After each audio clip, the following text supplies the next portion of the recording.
बिहार में सबको चुनाव नतीजों का इंतजार है। हालांकि महागठबंधन का खेमा यानी कांग्रेस, आरजेडी और लेफ्ट के खेमे में आत्मविश्वास नजर आ रहा है। मेरे साथ हैं कांग्रेस महासचिव रणदीप सुरजेवाला, जो बिहार में चुनाव की कमान संभाल रहे थे और एक बार फिर नतीजों से पहले बिहार आ गए हैं। ये बताइए सर, चर्चा ये चल रही है कि कांग्रेस को अपने विधायकों के टूटने का खतरा है और इस वजह से आपको भेजा गया है और आपके साथ एक बड़ी फौज भी भेजी गई है जिस पर जिम्मेदारी है कि सारे विधायकों को एकजुट रखना है। आपको ये किसने कहा? खतरा भारतीय जनता पार्टी और जदयू को है। खतरा कांग्रेस, राजग या लेफ्ट पार्टीज को नहीं। इसको हम सिरे से खारिज करते हैं। बिहार में बदलाव की बयार है, महागठबंधन की सरकार बनेगी। हाँ, हमने अपने साथियों से हर विधायक को जो चुनाव लड़ रहा है कांग्रेस के सिंबल पर, यह संदेश भिजवाया है। श्रीमती सोनिया गांधी चाहती हैं सरलता और सादगी और संयम, ये तीन शब्द नए चुने हुए कांग्रेस के विधायकों का सूत्र हो। और बहुत बड़े जल से जलूस जो निकालते हैं अक्सर, या गुलाल वगैरह या बम पटाखे, ये कुछ ना करें। पूर्ण सरलता, सादगी, संयम का प्रतीक हो। और सबसे अगर खुशी का इजहार करना है तो इलाके में जो स्वतंत्रता सेनानी हैं उनके चरणों में माल्यार्पण करें। यही सबसे बड़ी जीत का आभास होगा और अपना सर्टिफिकेट लेकर पटना आएं ताकि विधायक दल की बैठक बुलाई जा सके। ठीक है, लेकिन जो आपके साथ इतने बड़े नेता हैं, राजस्थान के मंत्री आए हैं, झारखंड के मंत्री आए हैं, पंजाब के भी नेता आए हैं, छत्तीसगढ़ के नेता आए हैं, क्या ये सब कुछ विधायकों को एकजुट रखने की कवायद है? कहा जा रहा है कि हर जिले में आप लोगों ने पर्यवेक्षक भेजा है। मैं इसको भी सिरे से खारिज करता हूं। मुझे नहीं पता एबीपी न्यूज़ को ये कौन कह रहा है।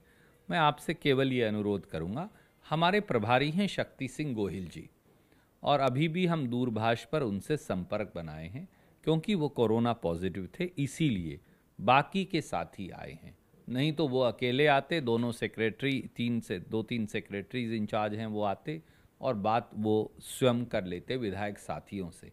तो हर विधायक जो आएगा उससे मंत्रणा तो होनी चाहिए, उनकी बात सुनी जानी चाहिए।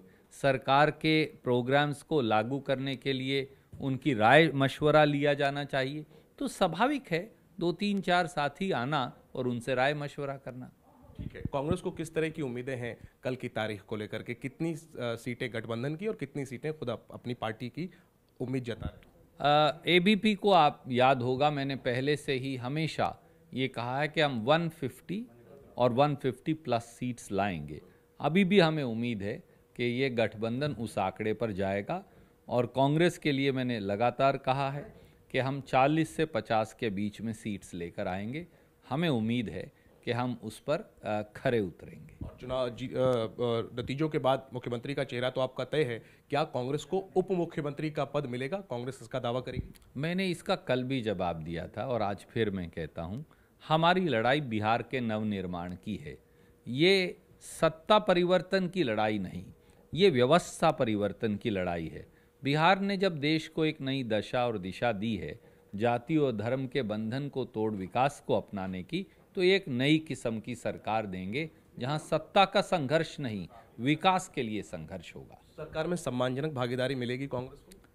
आप चिंता मत कीजिए, बिहार को सम्मान मिलेगा, हम ये सुनिश्चित करेंगे। और आखिरी में सर, आपके जो गठबंधन का चेहरा थे तेजस्वी यादव, उनका जन्मदिन है। 31 साल का नौजवान, जिस तरीके से उन्होंने चुनाव लड़ा और अब संभावना जताई जा रही है कि भावी मुख्यमंत्री हैं, क्या कहें? तेजस्वी जी को बहुत बहुत शुभकामनाएं, ना केवल उनके जन्म दिवस की बल्कि नए बिहार के निर्माण में एक अग्रिम भूमिका निभाने की। हमारा शुभाशीष, हमारी शुभकामनाएं उनके साथ हैं और रहेंगी। ठीक है, तो महागठबंधन के खेमे में कॉन्फिडेंस है। उनके मुख्यमंत्री पद के चेहरे तेजस्वी यादव का जन्मदिन भी है। कांग्रेस ने अपने सभी उम्मीदवारों को निर्देश दिया है कि जीत का जश्न जुलूस के तौर पर ना बनाए, बल्कि किसी महापुरुष की मूर्ति या तस्वीर पर माल्यार्पण करें। और सबको फिर फरमान है पटना आने का, क्योंकि 11 तारीख को कांग्रेस विधायक दल की बैठक पटना में होने जा रही है। कैमरा पर्सन अजय तिवारी के साथ जैनेंद्र, एबीपी न्यूज, पटना।